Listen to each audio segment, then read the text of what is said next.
Good morning, class. This is going to serve as your 30.2 lecture, and it's a nice little wrap up to our section on product mix. And we're going to be kind of talking about products life cycle and how products change over time. So keep this in mind and think about this. How might marketing strategies differ for new products, brand new products coming on the market versus existing products that have been on the market for some time? So real quick, I kind of want to introduce some emotional branding and just a video that is largely about Nike and how they tie us into them. And think about this from Nike is a mature company going back significantly longer than you guys have been alive. And just think about how they constantly feel like their products are new, fresh, and what they are always doing and who they are always marketing to. Hi, I'm Graham Newell, and today I'm going to show you how great brands win customers using the emotion of heroism. It's like a dream, a wonderful dream come true. If you want to build a brand that appeals to almost everyone in the entire world, then take a lesson from the classics we all read as kids. These stories use archetype emotions that tap universal human feelings. The Little Mermaid uses the classic plot of overcoming the monster. What I want from you is your voice. My voice? You've got it, sweet cakes. Ariel's been turned into a human. Have you lost your senses completely? The human world, it's a mess. In this ADT ad, fire is the villain to be vanquished. My dog was all alone when the fire broke out. ADT acted fast. They saved my home and her life. Hercules uses another variation on this classic plot, the story of the hero. How am I supposed to prove myself a hero if nobody will give me a chance? You'll get your chance. You just need some kind of catastrophe. It's the same hero story that gives Nike's brand its incredible worldwide appeal. From football hooligans in Brazil to Japanese badminton lovers, Nike's brand effortlessly crosses borders and cultures. But Nike uses a clever twist on the classic hero tale. It replaces an external villain with an internal villain. It shows the struggle that goes on in everyone's head, the battle between lazy you and healthy you. A good rest after last night's game would have been nice.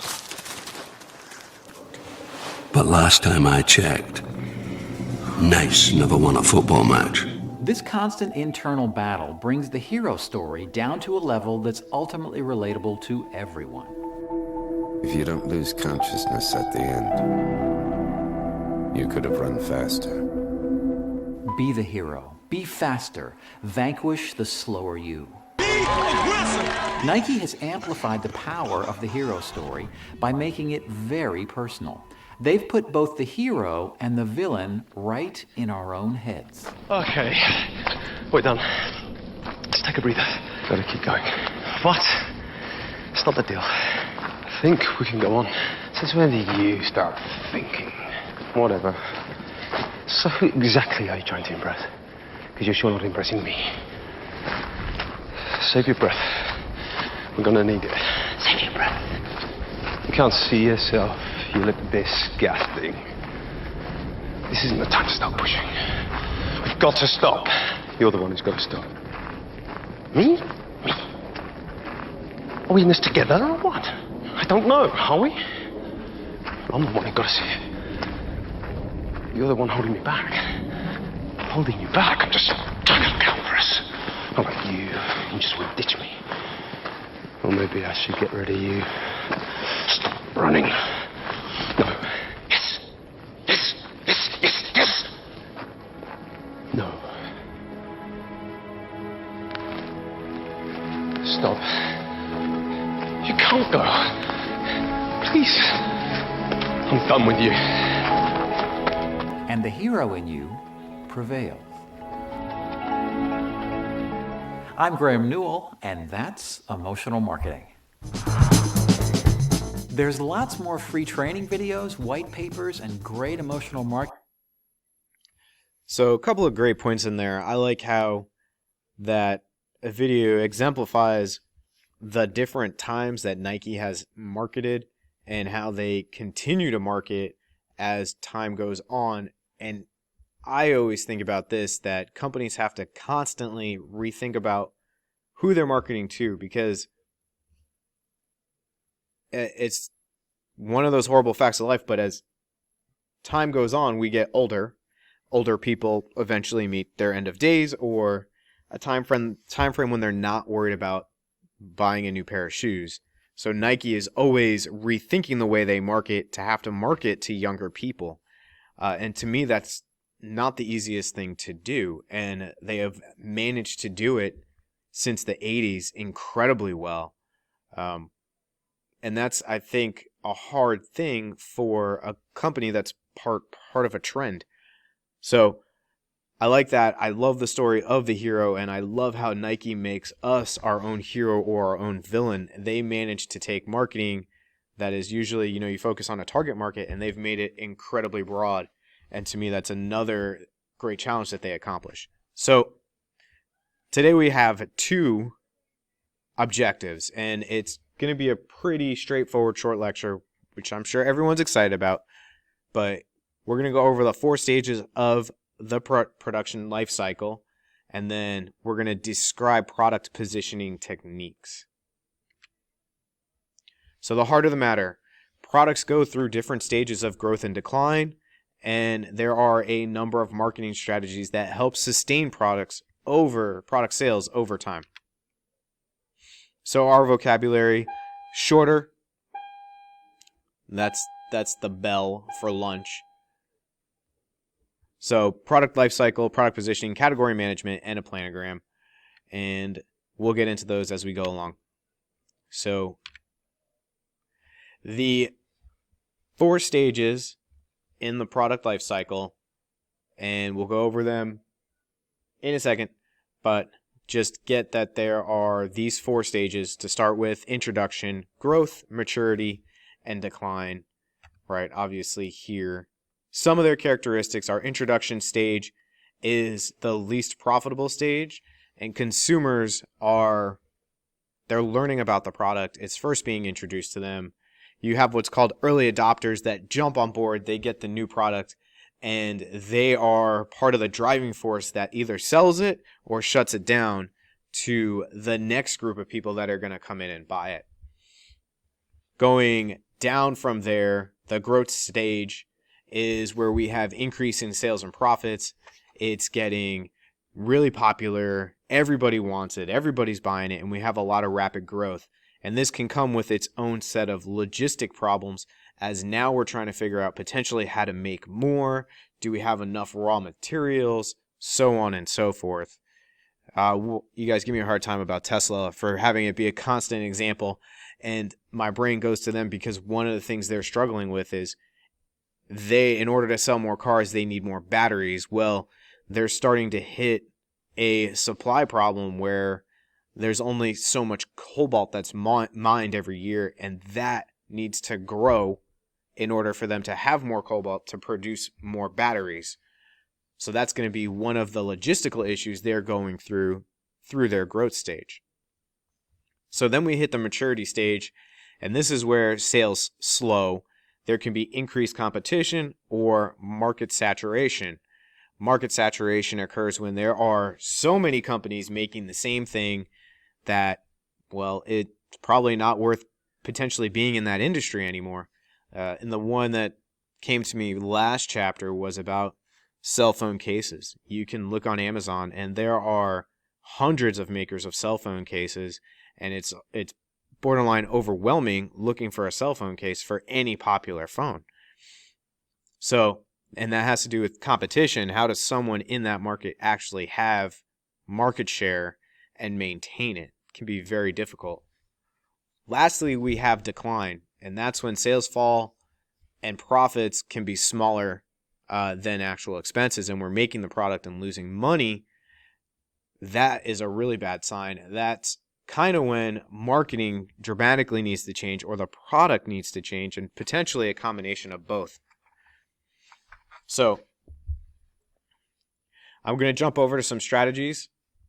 So some strategies that people use on the introduction phase, there's probably special promotions, and you focus on benefits. Special promotions might be because you're going to make a little bit less money as you're trying to get people to adopt this new product. You're not worried about necessarily making a bunch of money as much as you are, hey, let's get it into people. We'll make our money further down the road. As we hit the growth stage, now we're not focusing on benefits as much. We're starting to focus on consumer satisfaction, and we're trying to get our pricing to be competitive. We'll also start looking at how do we keep introducing new products, new product lines, so on and so forth. If you think about Yeti came around a few years ago, and it was just a cooler. Then it became a cup and a mug, and now it went from a hard cooler to now they also have a soft cooler. And they're always trying to keep that growth going for their business. During the maturity phase, we do things like reinforce the brand, and we do what's called anti-competition spending. We spend money on things like slotting fees, and those costs may rise. We'll go over those in a second. When we're declining, with the number of ads we have are reduced as we're not making as much money, and we're trying to figure out how we can rejuvenate this brand or this product. And so we may do things like license a product, discount it, or just specifically regionalize it. Regionalize being make it specific for one area of the world or country, and give it its own benefits that meet a certain geographical or certain target market based on geographics. So I'm going to give you about 30 seconds to get this down or finished, and then we'll keep going.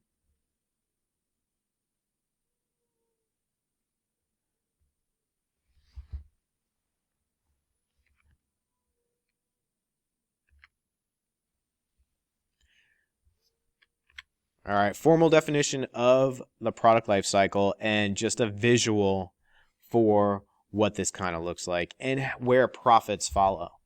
So sales, and everybody knows sales are the money that's given to us or revenue that's given to us for selling a product, while profits are our revenue minus the expenses that occur with selling that product, and now we have profits. We have dollars going up, right? We're always going to make more sales than profits. And this is time going forward. And this is our hitting our stages.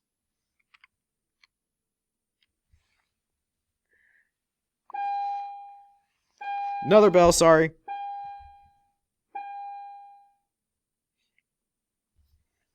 So these are just various levels of managing products through their various cycles. So the introduction phase, and this is kind of repeating some of what we wrote a couple slides back, but focused on promotion, building awareness of the product, educating potential consumers to just get it out there. We're introducing the product, right? Everything is new.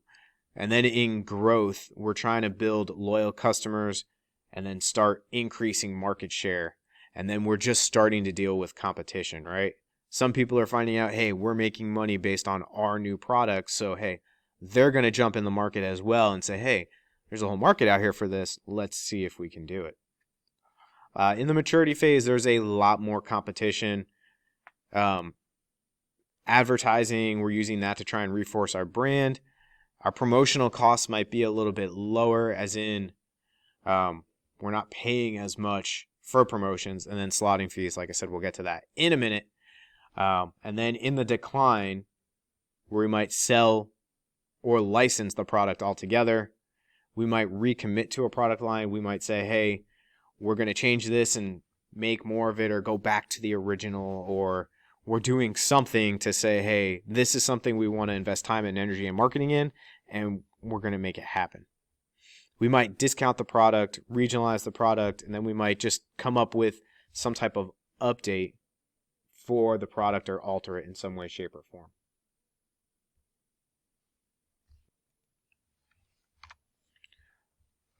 All right, product positioning. And there are a bunch of ways that we can actually position our product. It might be by price and quality, features and benefits, positioning in relation to the competition, and then positioning in relation to other products in a line. And what that last one is saying is we might position a new product relative to where existing products in our line are. And a good example of that right now is that iPhone mini is positioned to be a top tier iPhone, but cheaper. So, formal definition of product positioning: the effort a business makes to identify, place, and sell its product in the marketplace. And we've kind of talked about this before, and I always love the example of cars because you kind of easily see what's a expensive quality car or versus what is more of a value-based car designed to last. So price and quality, kind of, are we driving a Chevy or a Mercedes? And where do those companies see themselves positioned-wise? When we position by feature and benefits, we're looking at specific features that a product has versus what other products have. And we're trying to say our product can do this, but theirs can't do that. And we're not necessarily pointing out the fact that theirs can't do that. We're probably more focused on what our product can do. But that's just kind of like the thought process is, hey, we're the guys that can do this. We're the vehicle with 4-wheel drive or all-wheel drive or third row seating, whatever that feature or benefit is. And then positioning in relation to the competition is if Apple's iPhone is $9.99, then I'm going to make my phone, excuse me, $8.99. And we're all focused on what our competition is doing in order to come up with how we're positioned.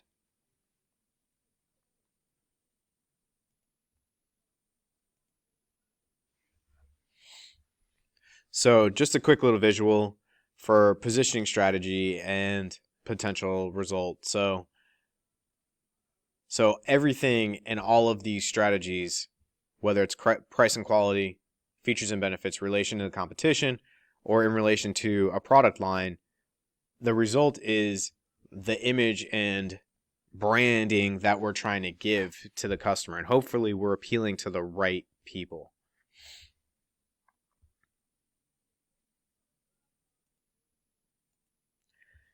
So 2 quick topics kind of off category of the strategy of positioning. And we're going to talk about category management briefly. And that's a process that involves managing all of the product categories as individual units. And the best way to think about this is there is a person at Apple that is in charge of saying, hey, we are going to make this iPhone this year as well as these 2 others. And these 3 iPhones are the ones we're going to introduce. We're going to carry these 3 iPhones for the next year. Now we have 6 iPhones that are available. And then we're going to stop making these 4 phones from 2 years ago. And someone is in charge of managing all of that category. And there's probably a team of people at Apple. It's so big. That is making those decisions. And this goes on with every product you can think of at a large company. At Frito-Lay, we had people that managed whether it was units by size, so they managed the large bag flavors or the small bag flavors, but their job was essentially to say, hey, these are the flavors we're introducing this year, this is what we're keeping, and this is what we're getting rid of. Whether it was by the size of the product, the weight, how much actual chip was in it, or, like I said, the flavors. And that's category management. Managing product categories as individual business units.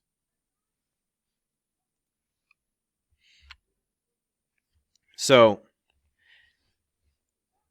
and it's a bit off topic. I'm not sure why this got snuck into this chapter, but it's here and we get to talk about it.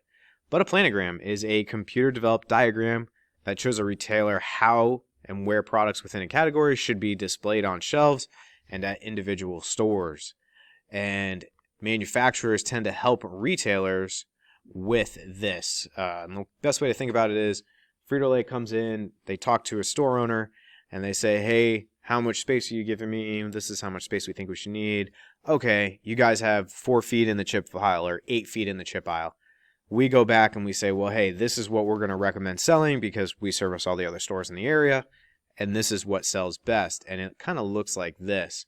and it's a bit blurry on your image, but this would be your classic yellow bag of Lay's. This is probably some Miss Vicky's flavor, baked Lay's, Doritos, Sun Chips, and Cheetos, and what all of this is like, hey, this is how many facings you should have in this section, so on and so forth. And every major company out there creates these for stores to use in order so that they can have the right inventory for what's being sold. And all of this is called a planogram. And that's it. That wraps up our lecture here for chapter 30.